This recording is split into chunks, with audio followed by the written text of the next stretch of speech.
and good evening. I'm Melisa, Idris. And I'm Sharaad, Kuttan. You're watching Consider This, the show where we want you to consider and then reconsider what you know of the news of the day.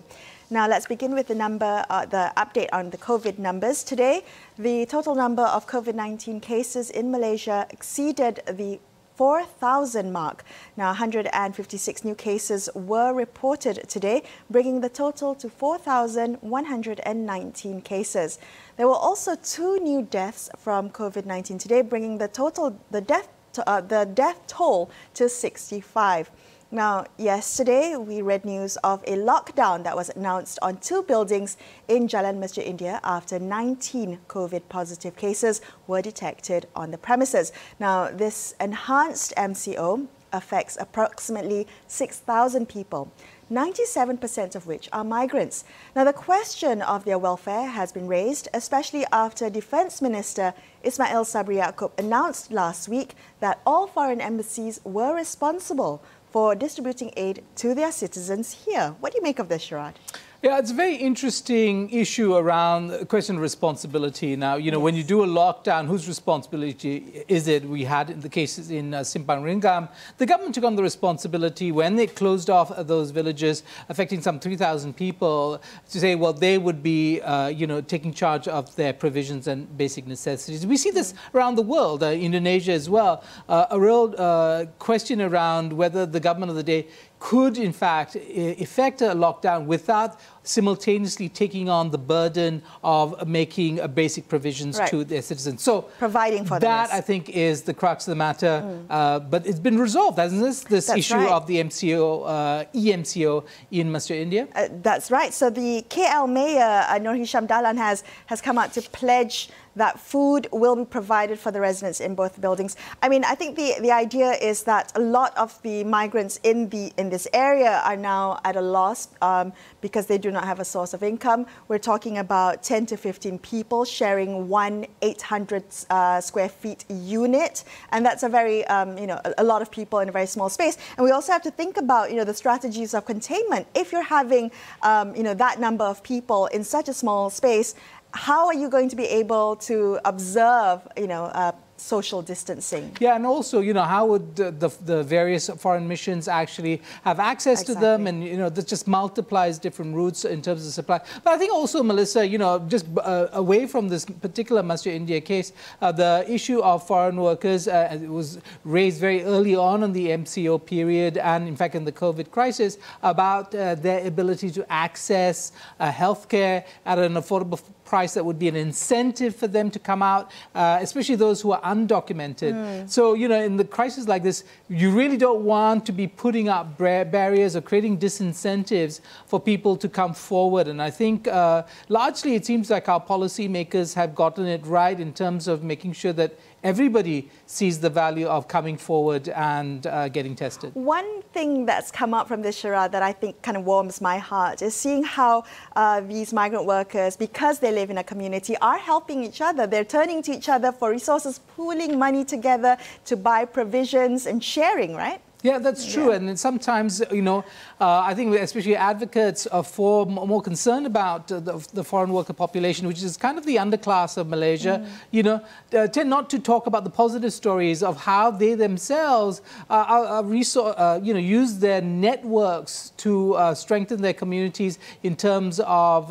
responding to crises like this. And I see that in my neighborhood as well, Melisa, people coming together, young men coming together to network and make sure they're safe and also have the food and such. The question is, for how long can they do it in the absence of an income? So they can do it for a couple of weeks, but if this MCO stretches on, we'll see the consequences, I think, emerging. All right. Well, in other news, we have the Malaysian Employers Federation warning of serious implications on the economy if employers were not allowed to retrench workers.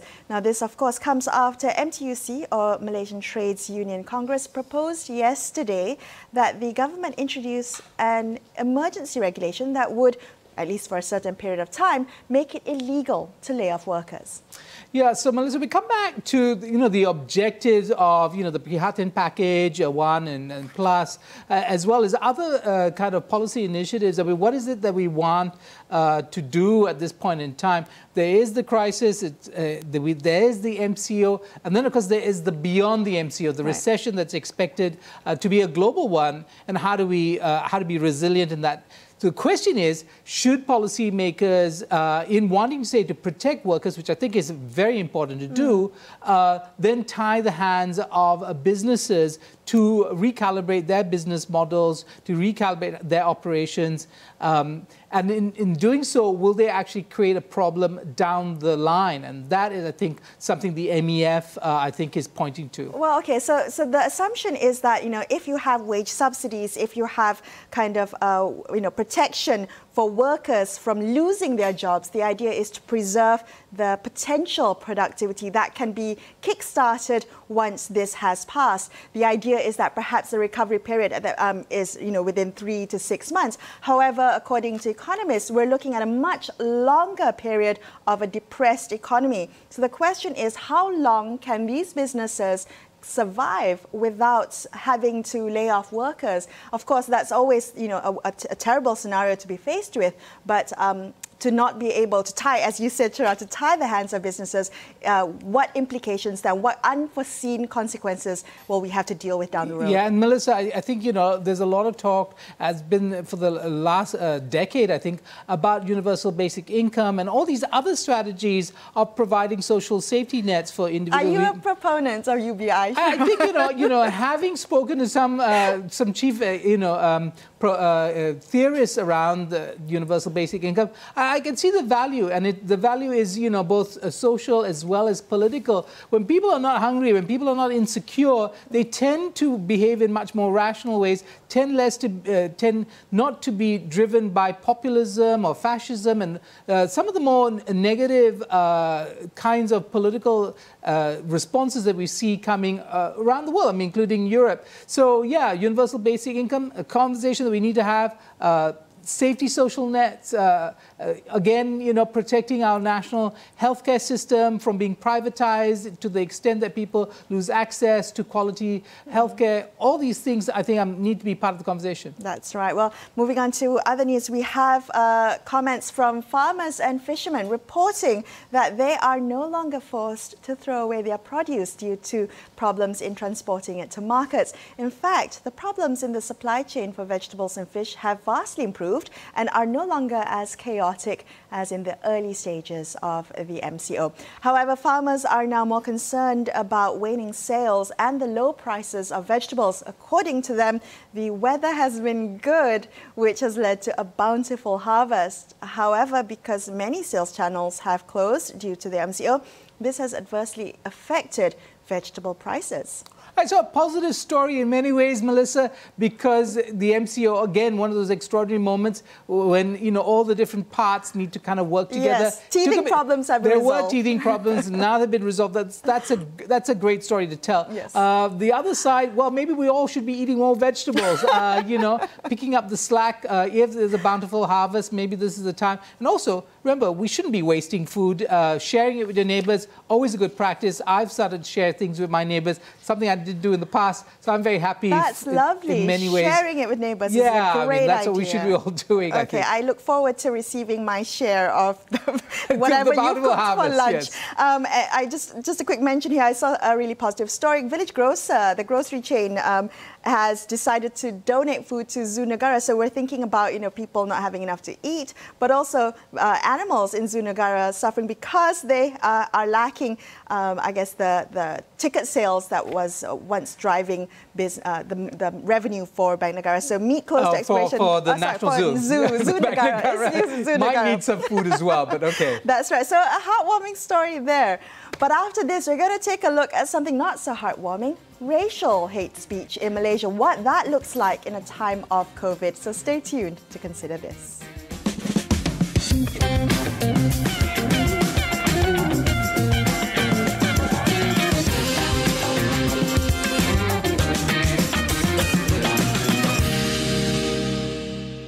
hati dengar cakap pihak berkuasa sebab mereka semua duk pulun lah ni untuk tolong kita semua lawan COVID-19 ni. Pastikan kita menang, duduk rumah diam-diam. Kami pun kat Astro AWANI pulun juga bagi maklumat yang tepat dan sahih untuk hampa semua.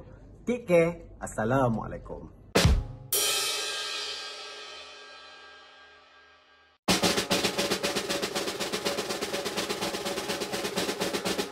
Assalamualaikum warahmatullahi wabarakatuh. Ini bukan nak ngepek ke apa ni. Banyak nak ada orang nak marah, nak ngepek ke dalam Facebook masing-masing. Tapi, amat bukan nak ngepek. Cuma nak pesan. Ini pun melalui siaran rasmi. Siaran Rancok TV. AWANI. Nah, ayatnya kita ikutlah. Arahan kerja itu. Kita patuhlah.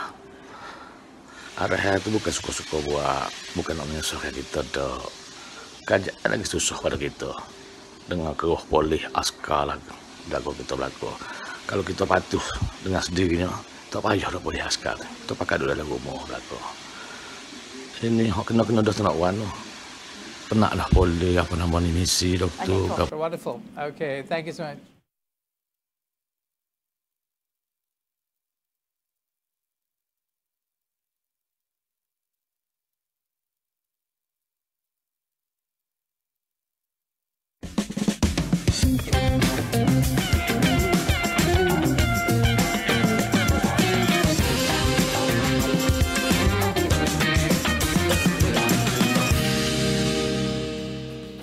Welcome back to Consider This. If you've just joined us, you're watching Consider This with me, Melisa, Idris and Sharaad Kuttan.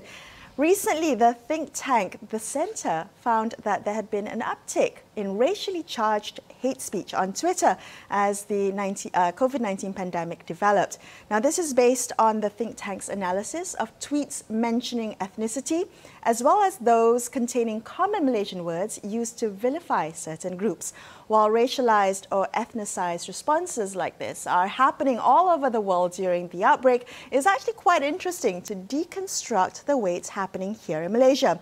Joining us on the line to discuss Malaysia's particular brand of pandemic racism is Tham Jia Vern, researcher at the Centre. Jia Vern, good evening. Thank you so much for joining us on the show tonight.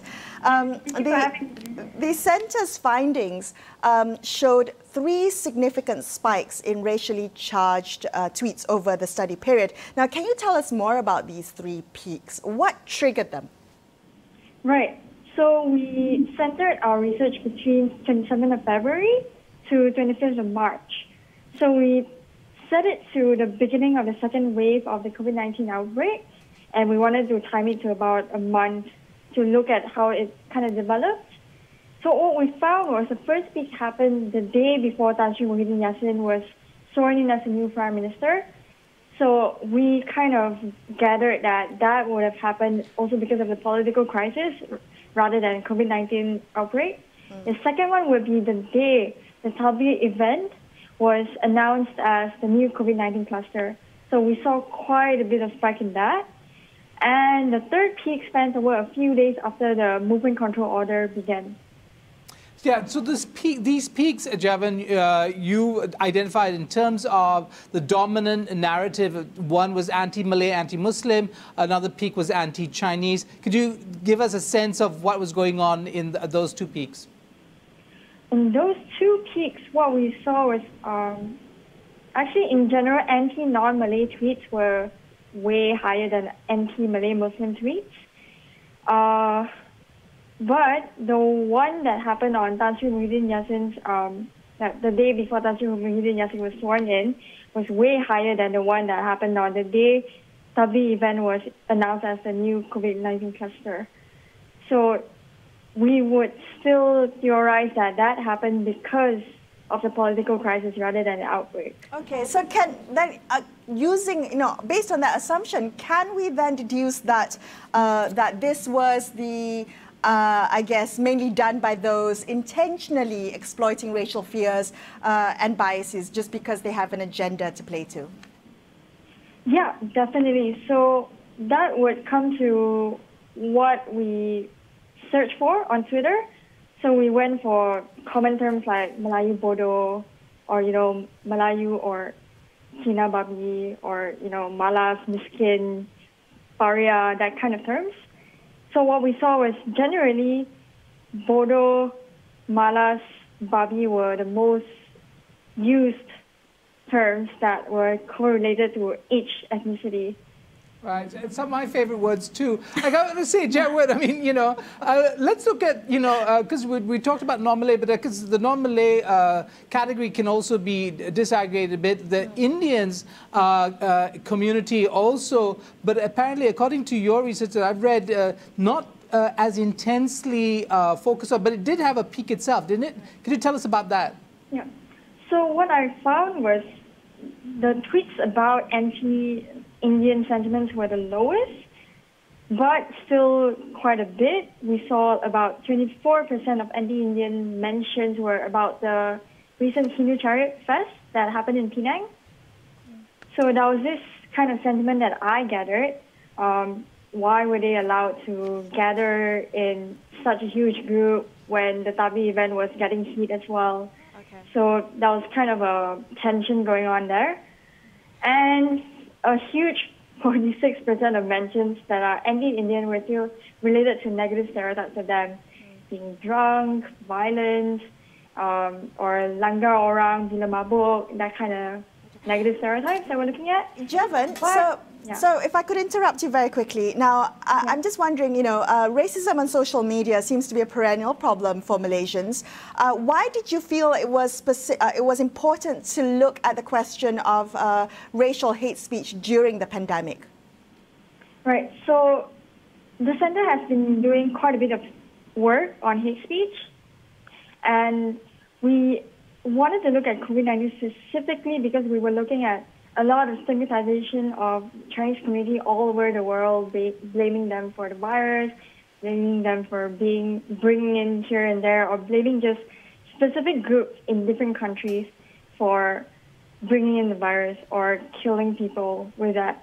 So I thought it was interesting to look at how it's happening in Malaysia and how it's affecting tensions between us, given that the second wave of COVID-19 outbreak kind of intertwined with the recent political crisis.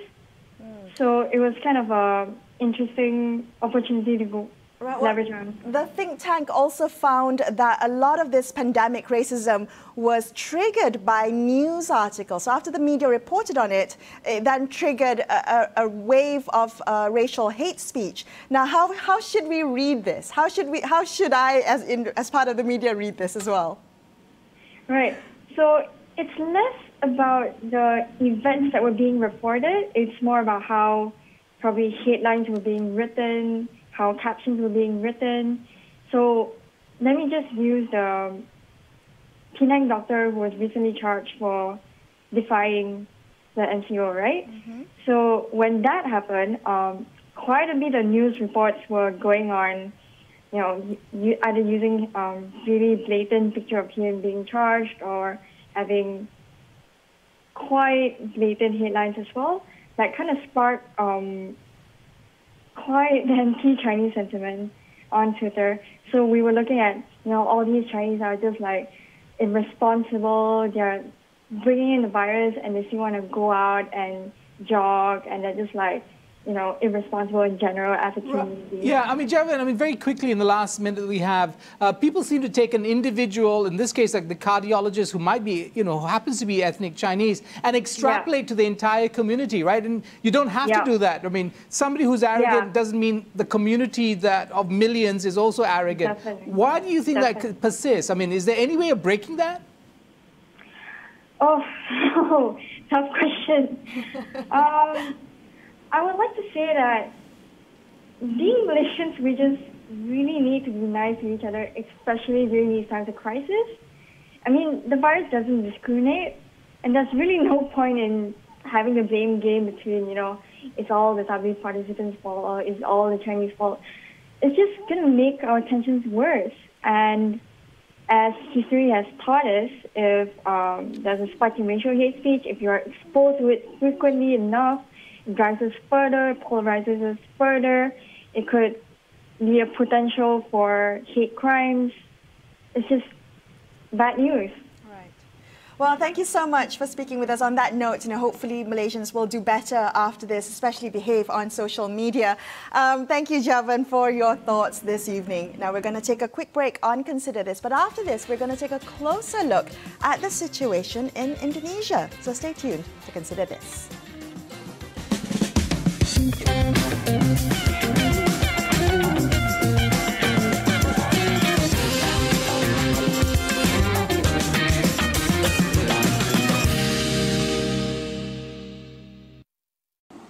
Sekian, semoga kita dilindungi daripada virus pembunuh ini.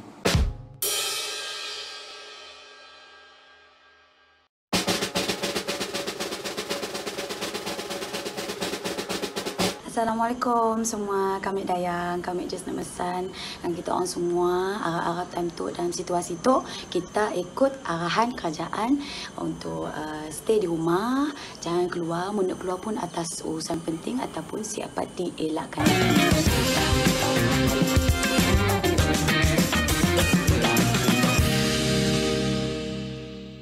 Saya risau ni Indonesia. Indonesia is a time bomb. We just don't know kan. Mungkin syur saya kepada MKN. We have to control the border. Control our borders. Otherwise, that will be another huge cluster of COVID-19. Wallahu alam. Thank you for staying with Sharaad and I on Consider This. That was Dr. Musa Nordin on Agenda AWANI a few nights ago, speaking about the necessity of increasing border control between Malaysia and Indonesia to prevent the possibility of another COVID cluster emerging.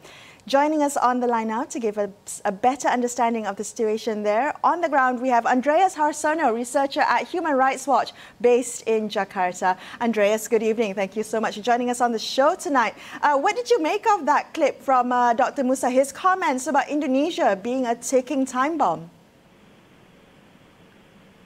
It is difficult to defend Indonesia because it is quite obvious that there is a lack of preparation on this side of the border. Indonesia has low testing rates. We are also having low preparations in terms of hazmat suits, masks. There are more than 30 doctors and nurses and other medical workers who have died over the last 5 weeks since the virus was announced by President Jokowi on March the 2nd. At the same time, our ventilators are very limited. Indonesia has only 661 public hospitals, and only half of them have ventilators. So it is difficult to defend Indonesia's situation right now. But of course, the thing that we need to do better is not only to talk about our borders, but at the same time, we need to cooperate better. We need to collaborate better because this is obviously not a Malaysia-only issue or an Indonesian-only issue or Singapore. This is happening worldwide, globally. We need to increase our international cooperation battling this coronavirus. Andreas, tell us a little bit about the leadership of Jokowi, the president, and his team. Do Indonesians have confidence that they're doing the right thing, that they're actually taking the bull by the horns, or is there a sense of incompetence on the part of the Indonesian government in dealing with the COVID crisis? Oh yes, there are quite a lot of criticism. First, because the health minister in February denied a Harvard University calculation that there were coronavirus cases in Indonesia. He said it is not true, it is an insult to Indonesia government. He also did not prepare well. As of mid-March, only one single lab can do the test in Indonesia. As of today, there are still less than 20 nationwide, and this is a country of 280 million people. Of course, the government is building emergency hospital, I think several of them already. But again, you can build hospital, you can bring in beds, you can produce hazmat suits, but doctors are dying, and it takes a lot of time to train a doctor, and not to calculate doctors who are infected, nurses who are infected, of course, they cannot work because of the infection. Thus, we are having a severe situation in Indonesia right now. Andreas, all these figures that you've raised tonight are very troubling to hear on this side of the border. But I'm wondering, given now that you have these numbers, you're talking about these facts, is there transparency now about the severity of the situation? Oh yes, people are scared. The mood is dark and darker. Especially in Jakarta, which is the epicenter of the outbreak, and to a bigger sense on the island of Java, where Jakarta is located. If the outbreak is going to spread, and of course it is spreading, the hardest hit will be Java Island, and there are 140 million people living on this particular island, Indonesia's most important island. So the mood is, people are nervous, people are scared. To some extent, people have questioning the Jokowi government, but at the same time, I would like to say, what government is prepared dealing with this outbreak? Andreas, what are the options before the Indonesian government at its central level as well as the provinces? I understand you just mentioned islands. I mean, this is an archipelago, 12,000 is it islands or so. How do you do a lockdown, for instance? Is that even an option for the Indonesian government? Lockdown nationally is extremely difficult. It's not impossible because this is an archipelago. We have, depending on the tide, 17 or 18,000 islands. But of course, our main concern are not all those islands. The main concern is the island of Java or islands close to Java, like Bali or Madura Island. They are very close. And to some extent also southern Sumatra. So these are the areas where we are very concerned that the outbreak might create huge problems in this part of the archipelago. Jakarta itself will have lockdown this Friday. Andreas, have you heard of any kind of dialogue between Malaysia and Indonesia on our borders? We have a very, very long border, very porous. You said islands, beaches. How do we secure those, especially in the face of Indonesia perhaps running late in terms of controlling the COVID crisis on your side of the border? Of course, the longest land border is between Kalimantan and Sarawak Sabah. And as long as I know, there is no talk about how to safeguard this border. And by the way, like I said, Kalimantan is not the hardest hit island of this outbreak in Indonesia. The hardest hit is Java Island, south of Kalimantan. And basically, all airports are now strictly controlled. You cannot leave Jakarta without, securing a document that you are 100% healthy. And vice versa, you cannot land in Pontianak or Banjarmasin or Balikpapan, which is close to the Malaysian border, without having a secure medical certificate. All right, Andreas, all the best to you in Jakarta. Stay safe, stay healthy there. Thank you so much for speaking with us tonight. That's all the time we have for you on this episode of Consider This. I'm Melisa Idris, with me Sharaad Kuttan, signing off. Thank you so much for watching and good night.